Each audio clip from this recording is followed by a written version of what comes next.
Hello बच्चों, let's read this question. The question says, assertion a moving charge particle may gets energy from electric field. Reason electric field works on moving charge. Option first, both assertion and reason are correct and reason is the correct explanation of assertion. Option second, both assertion and reason are correct but reason is not the correct explanation of assertion. Option third, assertion is correct but reason is incorrect. Option fourth, assertion is incorrect but reason is correct. तो इस question के अंदर हमें assertion में बोल रखा है कि चार्ज पार्टिकल है वो इलेक्ट्रिक फील्ड से एनर्जी प्राप्त कर सकता है। रीजन हमें दे रखा है कि इलेक्ट्रिक फील्ड जो है मूविंग चार्ज के ऊपर वर्क करता है। तो बात करते हैं की कंसेप्ट की। तो यदि की कंसेप्ट की बात की जाए तो की कंसेप्ट इस क्वेश्चन के लिए हमारे पास क्या होगा। हम फर्स्ट की कंसेप्ट के अंदर डिस्कस कर लेते हैं कि इलेक्ट्रिक फील्ड किसी चार्ज पार्टिकल के ऊपर कितना फोर्स अप्लाई करेगा। Force on a charged particle, force on a charged particle, force on a charged particle. So यहाँ पे मैं बात कर रहा हूँ इलेक्ट्रिक फोर्स की, तो इसको आप ई से शो कर देते हैं एंड इसकी वैल्यू हमारे पास होती है Q इंटू ई। Q हमारे पास चार्ज है and E is the electric field. So ये हमारे पास फर्स्ट की कंसेप्ट हो जाता है। सेकंड की कंसेप्ट की बात करते हैं कि जो वर्क डन होगा ये कितना होगा इलेक्ट्रिक फील्ड के द्वारा।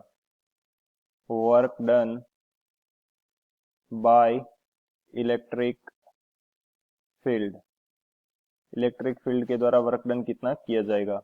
तो वर्क डन को यदि मैं शो करता हूँ W से, तो वर्क डन का जो मैग्नीट्यूड है वो हमारे पास कितना होगा Q into delta V. Delta V क्या है, पोटेंशियल डिफरेंस है and Q is the charge. So ये दो हमारे पास की कंसेप्ट है। इन दोनों की कंसेप्ट की हेल्प से इस क्वेश्चन को सोल्व करते हैं। सॉल्यूशन की यदि बात करें हम लोग, तो मैं यहाँ पे एज्यूम कर लेता हूँ कि मेरे पास यूनिफॉर्म इलेक्ट्रिक फील्ड है कुछ इस तरह से। ये मेरे पास क्या है, यूनिफॉर्म इलेक्ट्रिक फील्ड, जिसको शो किया जा रहा है ई से। एंड इलेक्ट्रिक फील्ड जिस डायरेक्शन में होता है उस डायरेक्शन में पोटेंशियल के अंदर डिक्रीज होता है। तो मैं यहाँ पे पॉजिटिव एंड नेगेटिव शो कर देता हूँ। या हम बोल सकते हैं कि इलेक्ट्रिक फील्ड की जो डायरेक्शन है वो पॉजिटिव टू नेगेटिव साइड में है।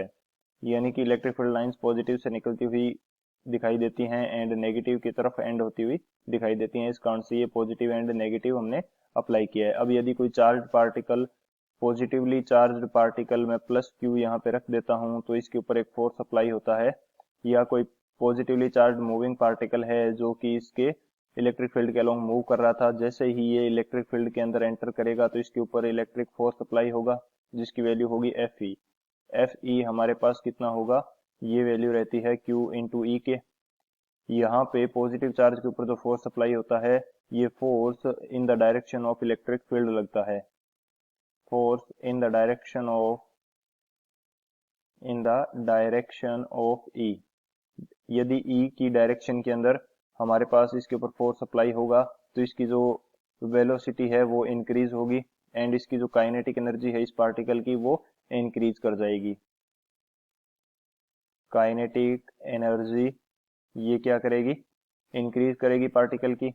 यदि फोर्स इसके मूवमेंट की सेम डायरेक्शन के अंदर इसको मिल रहा है तो इसकी काइनेटिक एनर्जी डेफिनेटली इंक्रीज कर जाएगी।